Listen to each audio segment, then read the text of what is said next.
ito na nga ang ating pinanawagang kabuting mamarang na ito na may nalabas lamang kapag Agosto. Kung walang Agosto at walang kulog at kidlat, hindi lalabas iyan.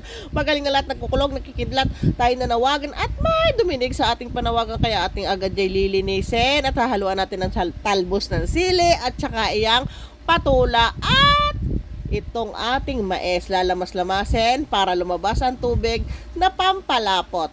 Diba ga?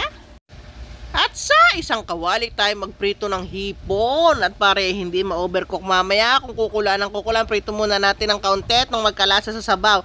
At yan, ang may prito hahanguin natin at sa pinaghanguan yan magigisa tayo ng bawang at ang kasunod ng bawang alam mo na hindi kay sibuyas. Yan pag may i-memorize pa, tapos iyan at ilalagay na yung ating pinigang mais, tapos sasabawan at aasnan. O pag kumulo-kulong ganyan, ilalagay na natin ang kabuti.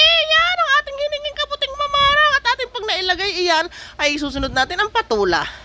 Pag ay kumulo at nag-translucent, ilalagay natin ang hipon, ang pampalapot na ating pinigang kanina. Yan, ilagay na dahan-dahan at pag ay lumapot ay siyempre ilalagay natin ang talbos ng sili. Kayon lamang ang ating gagawin at talaga naman pinagsama-sama na natin ay pag hindi pa yan sumarap, kasarap niyan.